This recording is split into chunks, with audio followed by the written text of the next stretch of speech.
नमस्कार दोस्तों। आज का जो हमने टॉपिक जो चयन किया है वह टॉपिक है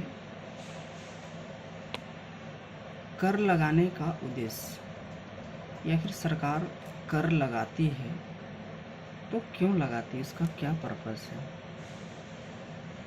आइए हम इसके मूल अवधारणा को पहले समझते हैं, तो धीरे धीरे आप व्यवहारिक तौर पर देख सकेंगे, क्योंकि यह जो कर लगाती है यह एक अमूर्त विषय नहीं है।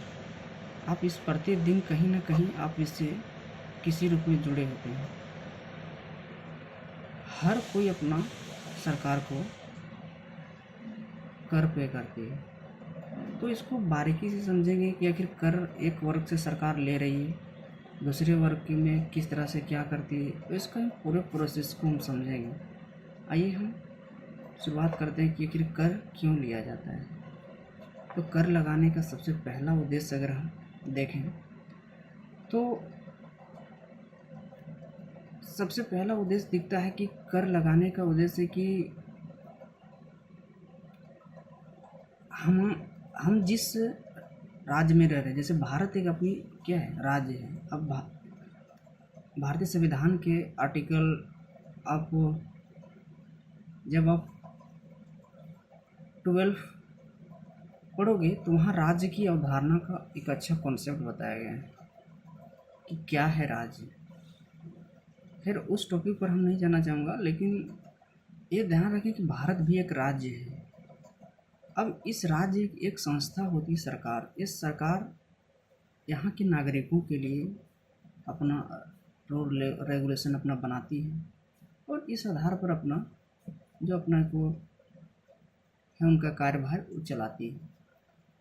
उसी के अंतर्गत में टैक्स सिस्टम होता है कि सरकार इन्हीं नागरिकों से अपने देश के अपने घरेलू सीमा के अंदर में जो भी उत्पादित वस्तुएं होती है, उस उत्पादित वस्तु सेवा पर सरकार टैक्स लेती है।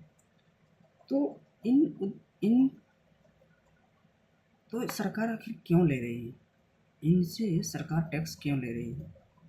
तो टैक्स का एक अपना स्लैब बना होता है कि टैक्स कितना से कितना पेड करना होता है।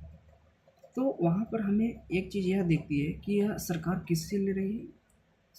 जो 3 वर्ग है आर्थिक आधार पर बांटा गया है, निम्न आय वर्ग, मध्य आय वर्ग और उच्च आय वर्ग।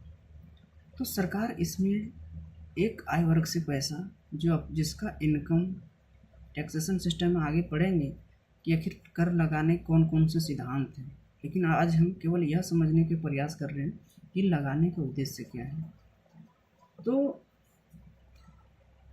एक उच्च आय वर्ग से या उस वर्ग से लेता है सरकार, लेकिन एक निम्न आय वर्ग से वहाँ से भी सरकार लेती है, अप्रत्यक्ष रूप से जीएसटी के रूप में लेती है।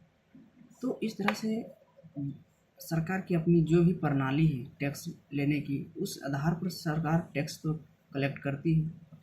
लेकिन अब कर क्यों लिया जाता है, इसका अगर देखें तो एक यहाँ से आंसर निकल सकता है। उसी जो कर लेन देन की जो प्रक्रिया का अगर आप ध्यान रख पाएंगे कि कहाँ से लेन देन करती है सरकार, तो वहाँ से एक निकलता है निष्कर्ष कि कर लगाने के उद्देश्य कि सरकार एक आय वर्ग से लेकर क्या करती है, एक आय वर्ग से कर लेकर दूसरे आय वर्ग में आय का पुनर्वितरण करती है।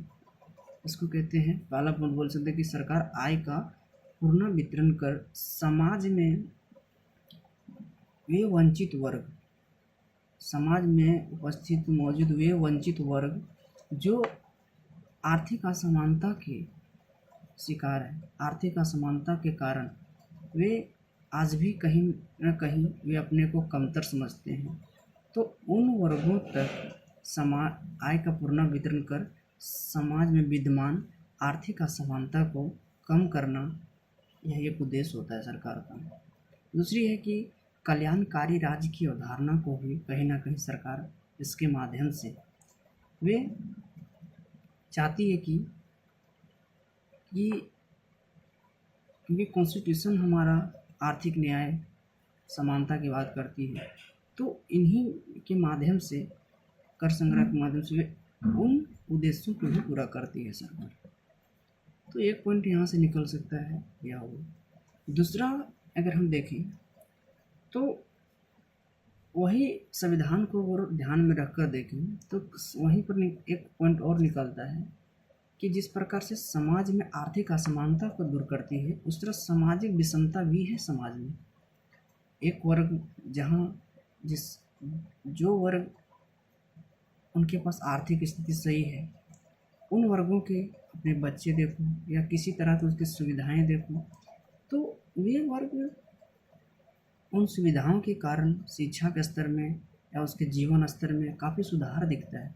लेकिन समाज के एक ऐसा वंचित वर्ग जो इसमें असमानता देखती है। तो सरकार यहाँ भी एक वही उद्देश्य को पूरा करती है कि सरकार दूसरा अगर पॉइंट देखें तो सरकार क्या करती है, सरकार कर संग्रह के माध्यम से वंचित वर्गों में मेरिट वस्तुएं होती है, जैसे कि एग्जाम्पल के तौर पर शिक्षा, एजुकेशन। तो मेरिट वस्तुएं उपलब्ध कराकर समाज में विद्यमान सामाजिक असमानता को कम करती है। तो यह 2 पॉइंट हो गए। इसके माध्यम से समझ सकते हैं कि सरकार, इसके अतिरिक्त कई है हम समझ सकते हैं, लेकिन ये महत्वपूर्ण से 2 पॉइंट को आप समझ सकते हैं कि इसके माध्यम से सरकार आर्थिक कर लगाने का एक कुछ रीजन है। इसके अतिरिक्त और हो सकता है बताएं। जैसे आज के लिए इतना ही, फिर कभी हम एक नए टॉपिक के साथ फिर कर से संबंधित कई नए टॉपिक के साथ फिर हम मिलेंगे। आज के लिए इतना ही। Thank you.